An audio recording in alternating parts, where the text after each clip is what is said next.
Wala kayong intensyon na maningil. Talagang gusto nyo lang sirain yung reputasyon. 'Di ba? Harasin lang yung tao, ipahiya yung tao. Hindi nyo intensyon na maningil kasi kung intensyon yung maningil, abay kakausapin nyo na maayos yan. Hindi kayo magdadawit ng ibang tao. Kung sino lang ang involved dun sa utang, yun lang ang dapat na kinakausap nyo.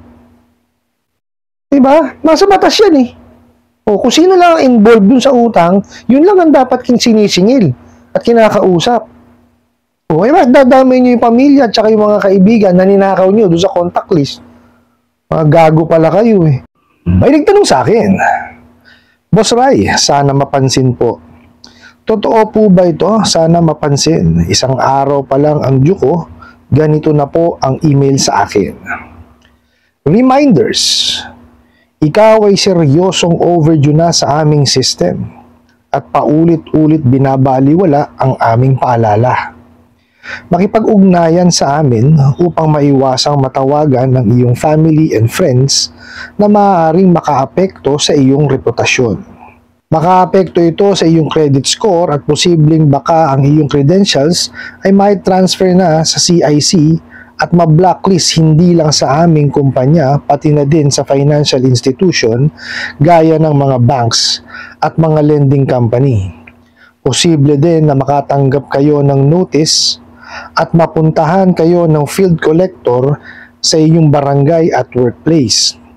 Huwag isawalang bahala itong mensahe na ito at bayaran ng iyong loan ngayon. Na-breach na ang iyong contract dahil sa hindi pagsunod sa kontrata ng iyong inagrihan. At kung hindi natin ito mababayaran ngayon, ay baka posible tayong makasuhan ng civil case na small claims na pwedeng maging estafa. I-close ang iyong account at posible namin kayong matulungan. Alright, napakagandang katanungan po nito. Pero bago ho natin siya sagutin, imbitahan ko muna sana kayo na pakisuportahan po sana ang aking mga social media accounts sa YouTube, Facebook, and TikTok. Okay.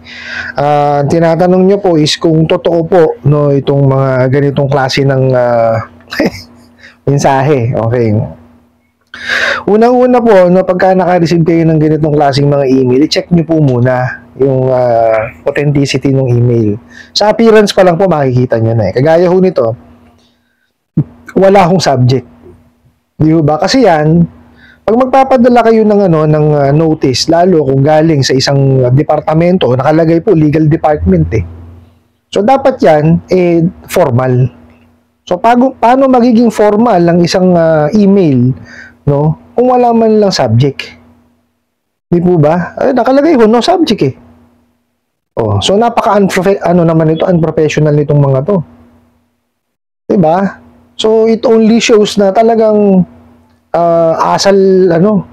hayop itong mga bugok at abusadong online lending apps na to. Di ba? Nakita nyo ang ginagawa anong klaseng yan? Anong klaseng pag-i-email yan? Doon pa lang sa format ng email, hindi nyo na paniniwalaan talaga eh. Tingnan nyo, yung mga yung mga margins lang, hindi nasunod. Di ba? Talagang copy-paste lang. Tapos, reminders. Di ba? Nakita nyo naman. Hindi ho naka-address sa inyo, walang pangalan. Di ba? Isang tabi muna natin yung mga nakalagay. Di ba? Yun lang appearance ng hunong email, talaga namang hindi mo paniniwalaan. Di ba? Wala akong walang walang bearing to. Di ba? Talagang pananakot lamang to. Ngayon, himayin ho natin yung laman. Okay? Sabi ho nila, seryosong overdue na. Kagaya ho nung sinabi ninyo, na isang araw pa lang ho kayong past due, paano naging seryoso? Di ba? Tsaka kung seryosong overdue na yan, di ba? Dapat seryoso din yung pag-i-email nila. Hindi. Katawa-taw Di ba? Paulit-ulit daw ninyo wala yung paalala. Tingnan nyo. Kayong mga abusadong online lending apps, sa inyo nagsimula yan. Kung hindi nyo hinaras, sinamantala, di ba? Inabuso, at saka pinahiya, bakit, ba yan? Hindi ba kayo papansinin yung mga yan? Kung yan kinausap ninyo ng maayos, simula pa lang, hindi magkakaganyan yan. Di ba? Kakausapin kayo niya pag tinawagan nyo. Eh kayo itong may diferensya eh. Tapos isusumbat nyo. Sira ulo pala kayo eh, di ba? Wala. Sa inyo nagmumula yung problema. Tapos isusumbat nyo dun sa tao. Sira ulo ka ba? Mga nang kamote ka oh. Tapos sabi niya makipag-ugnayan na raw sa kanila para hindi daw matawagan yung family and friends. Sila umaamin, 'di ba? Bakit mo kailangang isama o idawit doon sa utang ng tao yung pamilya niya at yung mga kaibigan? Ano kinalaman ho ng pamilya niya at mga kaibigan doon sa utang? Di ba? Ginawa bang tawag dito contact reference or ginawa bang co-maker? Hindi naman eh. 'Di ba? Ninakaw niyo lang doon sa contact list nung kliyente. Tapos tatawagan niyo na. May data privacy breach doon. Ay nang kamote. May criminal liability kayo doon, may kulong yun eh. Bakit lagi niyo pa rin ginagawa? 'Di ba? Kaya titigas ng ulo ninyo. Mariusip. Tapos lalakas ng loob, sasabihin nyo pa na makaka-apekto sa reputasyon pagka nalaman ng pamilya at saka ng kaibigan. Di ibig sabihin, talaga sisiraan nyo lang. Diba? Wala kayong intensyon na maningil. Talagang gusto nyo lang sirain yung reputasyon. Diba? Harasin lang yung tao. Ipahiya yung tao. Hindi nyo intensyon na maningil. Kasi kung intensyon yung maningil, kakausapin nyo na maayos yan.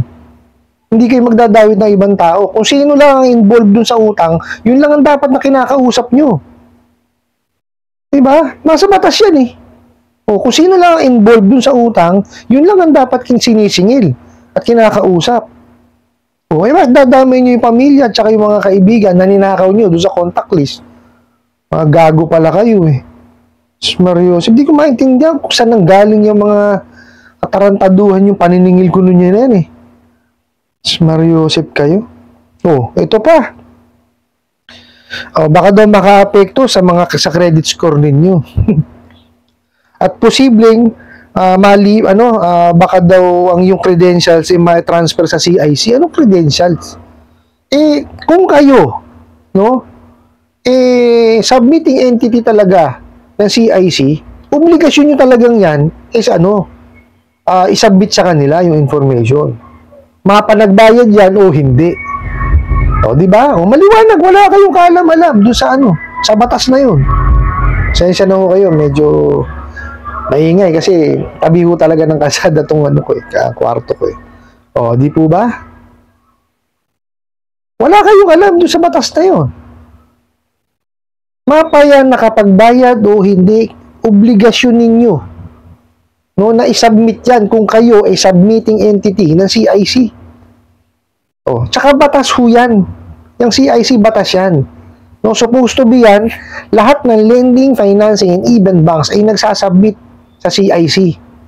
Kasi yan CIC, itinalagay yan ng gobyerno na sila ang lagakan ng basic information ng mga nakahiram sa lending, financing at bangko. Batas di ba? Maliwanag yun. Kaya lang sa ngayon, hindi pa siya required talaga. Which is supposed to be dapat required Dapat lahat yan. Dapat yan nagsasubmit sa CIC. Kayo, hindi naman yata kayo nagsasubmit, tapos pananakot nyo. Tapos mali pa yung pananakot nyo. Tatransfer yung credentials, mga bugok. Kung kayo submitting entity, uulitin ko, obligado kayo na i-submit yung basic information ng inyong kliyente. Mapanagbayad yan o hindi. Mga bugok. Merong cut-off yan. Buwan-buwan yan. Kada isang cycle yan. Sinasubmit nyo dapat yan. Puro kayong mga tanga talaga. Ewan ko. Tapos, may blacklisting ka pang sinasabi. Anong blacklist? Wala akong blacklisting dito sa Pilipinas. Kung yung kumpanya nyo, pwede yan gumawa ng sarili nyong blacklisting. Pero yung sasabihin nyo, CIC magba-blacklist, wala akong Nilinaw na ho ng CIC yan ah. Oh, di ba? Maria Joseph, pinasinungalingan na nga yung blacklisting na yan ng CIC. Nakain ng kamote. Tapos sasabihin niyo pa rito na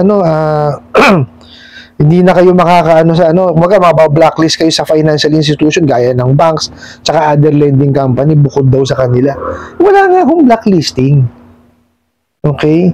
The reason behind na kayo ay dapat mag-submit ng basic information sa CIC is because yung mga accessing ho, chine-check yan. Kaya hong silipin yan. Kung kayo ay meron talagang hindi nabayaran, no, kumari, itong bugok na online lending apps na to submitting, na-report kayo. Diba? Na-submit yung basic information nyo. Hindi kayo nakapagbayad. Okay, ngayon, manghihiram kayo sa bangko. Pag nasilip ho yan, no, tapos yung bangko na yun, accessing entity, pag nasilip yan, ay talaga may posibilidad na hindi ho kayo makahiram. And worst po, excuse me po, kung kayo ay maghahanap ng trabaho at kung yung ina-applyan po ninyo, no, gumagawa ng credit check at nakita rin na meron kayong record, no, o meron kayong hindi nabayaran sa isang lending, financing, or bank institution, no, makikita. Marami hong ganyan. No, actually ho, sa pinapasukan ko, marami ho ang nagbayad sa amin kasi ho, nakita nung kanilang mga existing employer at nung ina-applyan nilang employer na meron ho silang hindi nabayarang utang at pinababayaran sa kanila. Hindi po ba? Nakita niyo na, pasensya na ho talaga. Ayan, padaanin muna natin. Nakita niyo ho? Diba? Ano ho yan? Kasi may mga kumpanya na ho na gumagawa niyan. Actually ako ho, lahat ho na napapasukan ko, gumagawa ho ng credit check sa akin. Okay? So inaalam ho kung meron mga hindi nabayarang utang. Okay? Pinapaayos. Yung iba ho kasi pinapaayos. Yung iba naman talagang hindi ka tatanggapin. No, dalawa hong klase yan kasi. Pag na-check kayo, kung nanghihiram kayo, no, tapos submitting entity na, accessing entity pa. Pag nakita ho, no, meron kayong record na hindi nabayaran, no, na utang, yung posibilidad na hindi kayo makahiram, malaki. No, yung hindi kayo mapautang. Ngayon, kuwari nag-a-apply kayo, or di kaya yung kumpanyang existing ninyo nag-check, no, sa CIC, nagke-credit check, maapektuhan din ho kayo.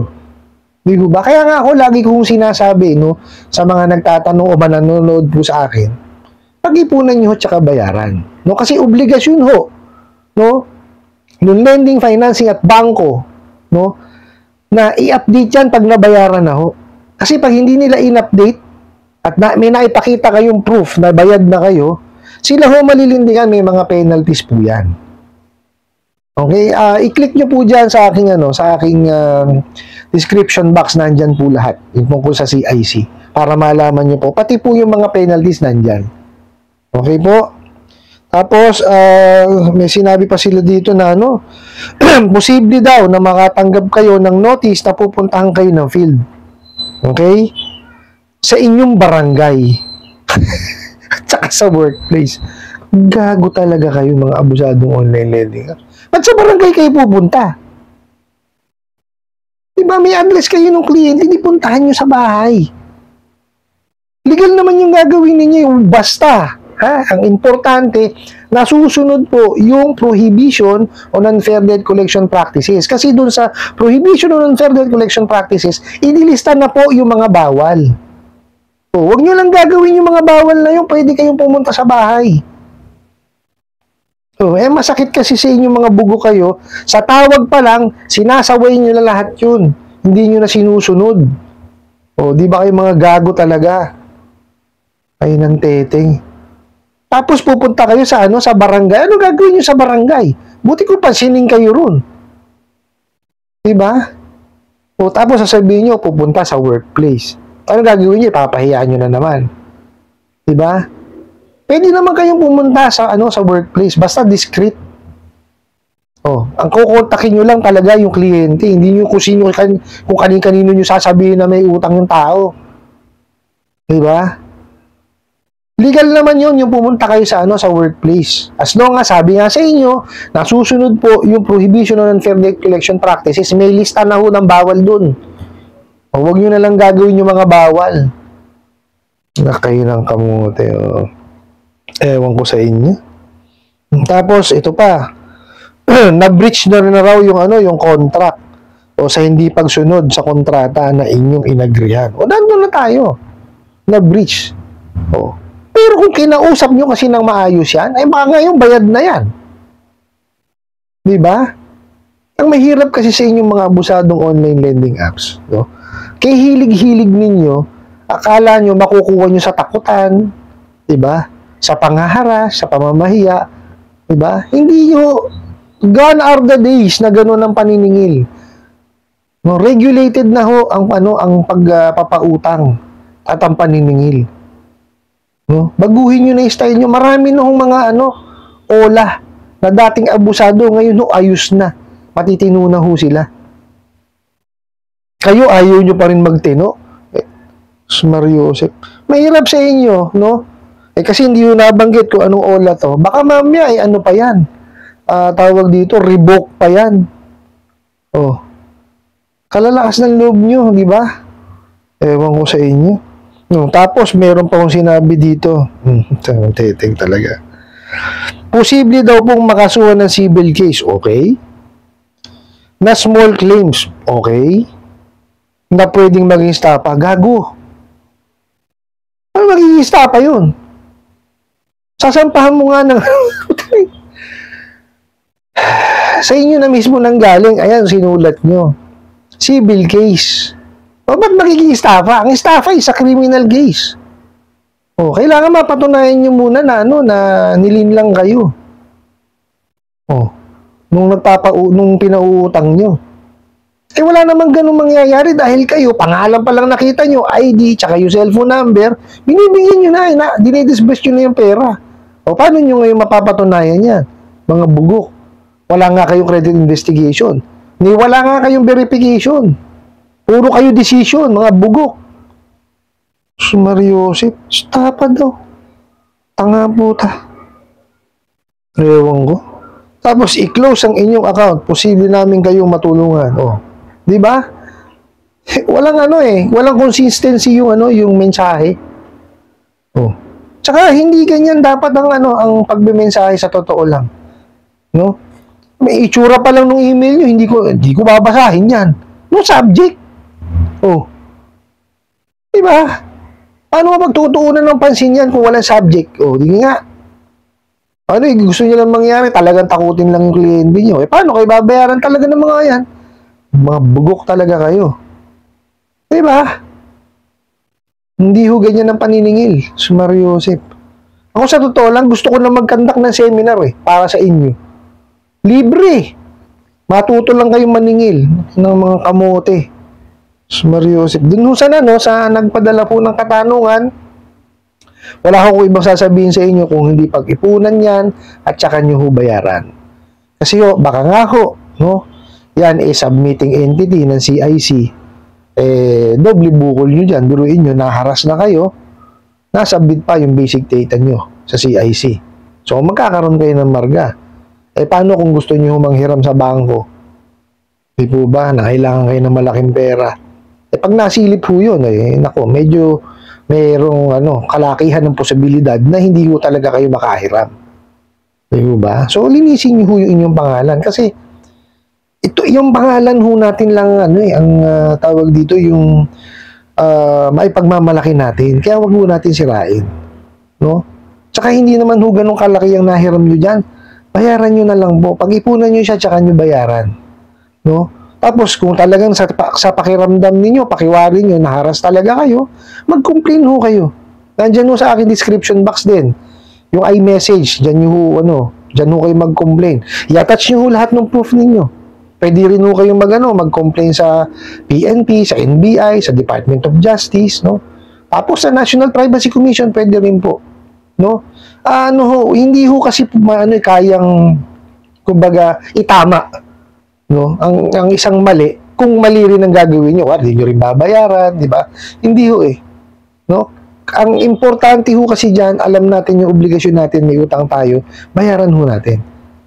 No? Tapos, kung talagang ano niya, na sinasabi nyo nga, naharas kayo, mag-file ho kayo ng complaint. Pag nag-file ho kayo ng complaint, make sure po na dire-diretso, huwag nyo yung huwag nyo titigilan yan. Kasi pag hindi nyo tinuluyan yung mga yan, wala akong mangyayari. No? Puro ganyan lang ho gagawin niya, tatakutin kayo, tatakutin. Nagdadami pa, maaabuso ng mga bugok na yan. Ano po? I hope nasagot ko po itong katanungan na to at sana po'y makatulong. Maraming salamat po sa inyong walang sawang pagsuporta at panonood sa aking mga videos. Maraming salamat po sa inyong pag-like, pag-share, pag-comment at pagtatanong. And kunin ko na rin po itong opportunity na to na imbitahan po sana kayo na pakisuportahan po sana ang aking mga social media accounts sa YouTube, Facebook, and TikTok. Hanggang sa muli po. Yun lang.